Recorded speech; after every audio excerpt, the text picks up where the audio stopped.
are listening to the Far From Vesuvius podcast. I am your host, Marco Kubani D'Onofrio. And what's up? Merry Christmas. Happy belated Christmas, I should say. Happy New Year. I'm excited to be talking to you. I got to shout out the crew and every good thing that they've done over the year and what they're currently doing. Shout out to Rafa and Ken working hard on Monday Night Napoli. Shout out to Kirsten. She's an author. And then we got a doctor. We got Dr. Henry. We got a legit crew, and thank you for always supporting us, to our listeners, to our readers, and to everybody who follows us on Twitter and all that good stuff. It really, really is appreciated. And I apologize for not being more active myself. I was kicked off of Twitter about a year and a half ago. Stereo said I was kicked off of Twitter as well. Let's not get into all of that fun stuff. But what brings me here on a Tuesday night, because at time of recording, it's 6:02 p.m. on December 28th.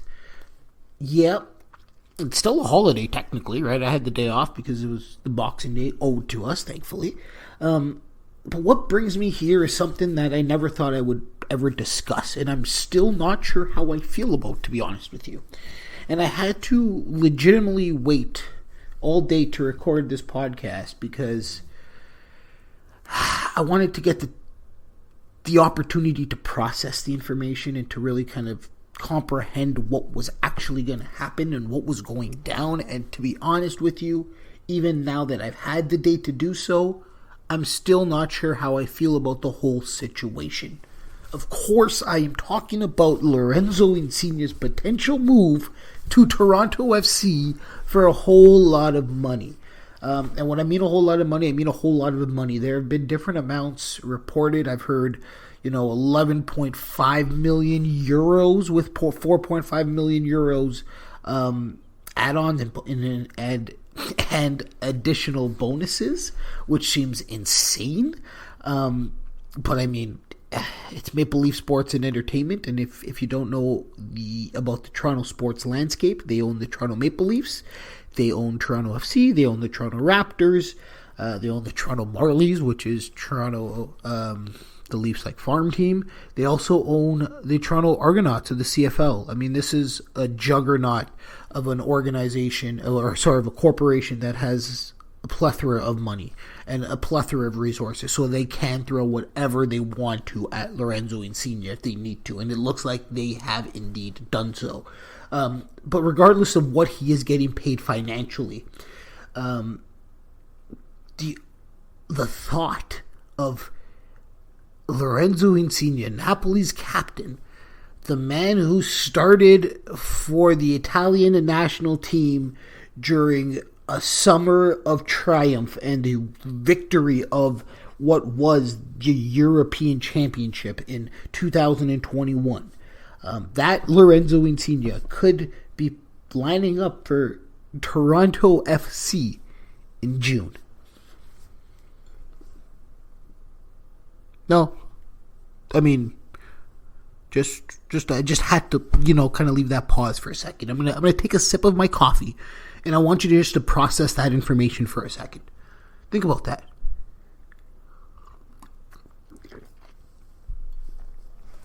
Have you really thought about it? When you close your eyes, and you have seen the memes and the pictures and that, the photoshopped images of Insigne potentially wearing red.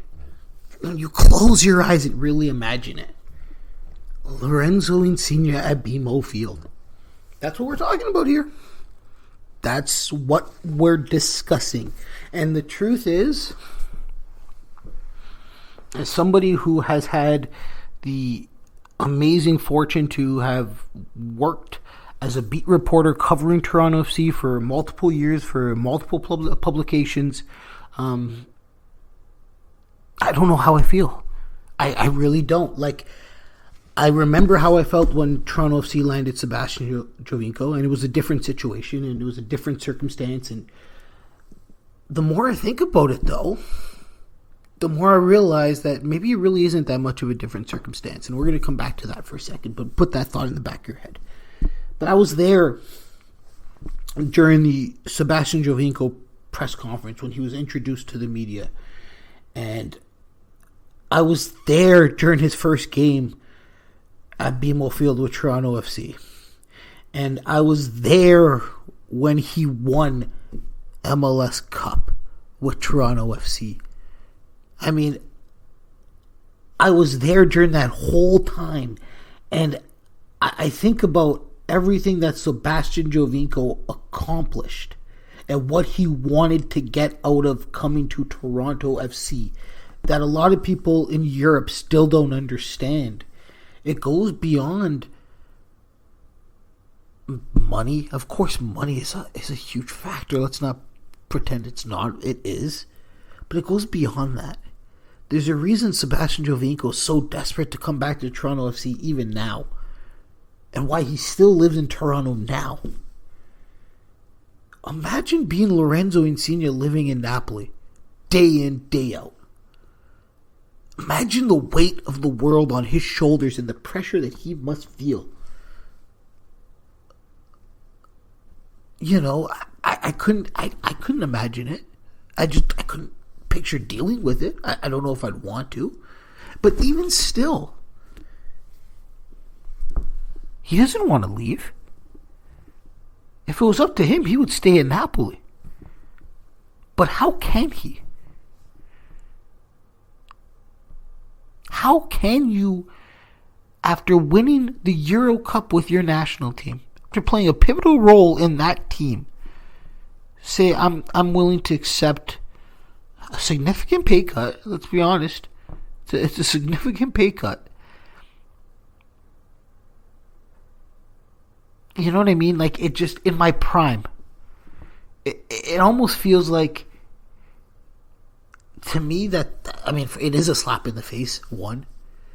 It feels almost like an invitation. You know what I mean? Like, we really don't want you to stay. That's what De Laurentiis is telling Insigne right now. And he's daring him. He's tempting him. He's legitimately saying, I dare you to go to any other team. Go. Where are you going to go? You can, sure. I'm sure Juve would give you a nice contract. Not what TFC's giving him. But I'm sure Inter would give him a nice contract. Or in England or Spain. I'm sure there are a variety of options for a player of Lorenzo Insigne's quality on a free transfer. But De Laurentiis knows how much Insigne loves this team. And he knows, one, Insigne would never dare go to another Italian team. Maybe another team in Europe, but not another Italian team. So, how do you not go to a team like Toronto FC that's offering you what they're offering you? And more than anything, going back to the Giovinco point, money is important, sure. But they are offering you an opportunity to become an icon, to become a legend, to become a hero in a city that would never forget. Sebastian Giovinco went down as a legend for this club in Toronto, for the Reds. I mean, sure, there are those who are going to question the quality of MLS, which I think is a silly argument, because is it up to the standard of the top leagues in Europe? No. But is it really that much far below? I don't think so. I really don't. And I really see the league improving every single year. And if you haven't been watching, you should be watching. Because yes, there are many things to criticize it for, but it does provide some really entertaining games, and they are doing a lot of things right. And if Toronto FC is able to land Lorenzo Insigne, make no mistake about it, this is I'm going to say the second biggest signing in the league's history. I mean, nothing will top the David Beckham signing because of the impact that had in so many other ways. But Lorenzo Insigne coming to Toronto FC in the prime of his career is massive. People want to compare it to Sebastian Giovinco, and I think that's a silly argument. I mean, let's not get into Giovinco versus Insigne. But there are similarities and there are differences. But at the end of the day, I think they are both sensitive guys who want to be loved and appreciated by a fan base. You know what I mean? At the end of the day, they both are guys that don't have the, I don't want to say swagger, because that's not the right word, but the fortitude, maybe, that a guy like Zlatan Ibrahimovic has. The ability to just say, I don't care, and put everything else out of your mind. Because they are both players who play with their heart on their sleeves and they're emotional, which can be good and it can be bad. But sometimes in the most, what's the word I'm looking for here? In the most difficult of situations and the most pressure-filled moments, it is difficult to be that kind of player. And so coming to a place like Toronto is an opportunity for him to not have to deal with that. For him to become a legend and to become a hero and to become appreciated without all the negative energy all the time. Because as much as we all love Napoli, we also know how stupid fans can be. I mean, this is a player who has been so criticized over the years. Ripped apart by so many. Whether it's on social media, whether it's in the stadium. And we all know how much this player, this kid, this guy, this man, this captain loves this team. So if we treat a player that we all know, a man that has multiple tattoos dedicated to this club, a man who's grown up in the streets of Naples watching this team, if we treat him like the way we treat him sometimes, what can we expect? And this poor kid who's done everything he could for this team, and God, as I record this, it gets me frustrated if this is the end, because this should not be the end or the way it ends. I'm happy that if he leaves Napoli, he's coming to Toronto FC, because selfishly, there's a lot of opportunities there for me. But as somebody who loves Napoli, this would be a sad ending to that story. And in all honesty, there's nobody else to blame but your owner and your president and Mr. De Laurentiis. I'm sorry, there isn't. I will back that man up when he needs to be backed up on so many levels, because he's done so much good. But in this regard, you cannot say anything to convince me otherwise that he is not responsible for this situation. Insigne would be happy to stay on his current wages. He would turn down almost more than double the amount of money he would be making in Toronto to stay at Napoli. It's the disrespect of being offered lower wages after everything. I'm sorry, that to me is a slap in the face, and I don't blame the man for leaving for that.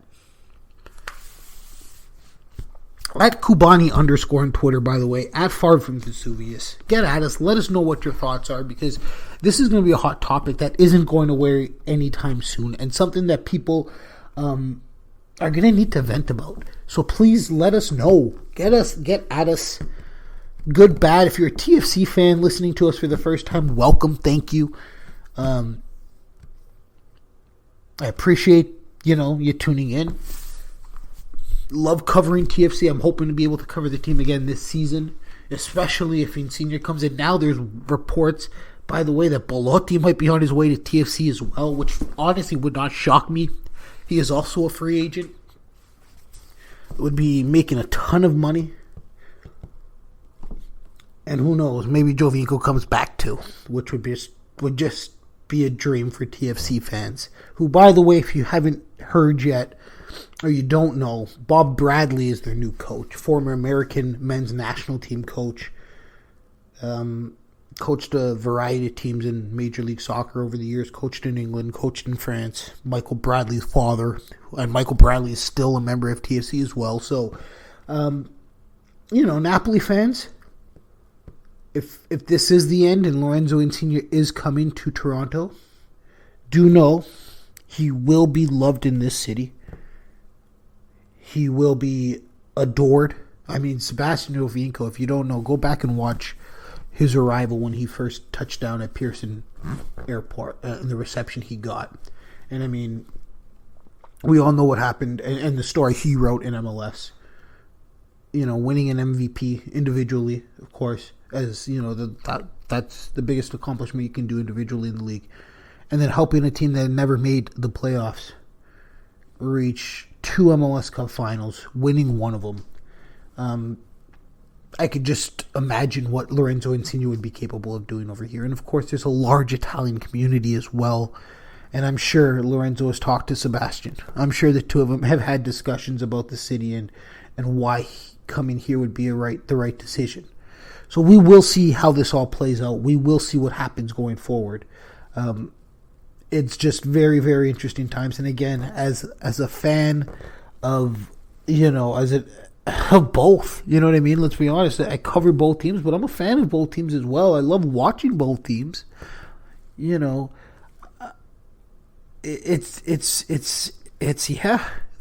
all I can say. Even after all the time I've had to process this, even after recording 17 plus minutes of this podcast discussing this and getting these thoughts out there, I still don't know how I really feel. And I probably won't for a significant little while, and that's okay. And it's okay if you don't know how to feel. It's okay if you're upset. It's okay if you're sad. It's okay if you're happy. It's okay to feel, regardless of how you're feeling or who you support. Let us know. Get at us at Far From Vesuvius, at Kubani _. Thank you for tuning in. I appreciate it.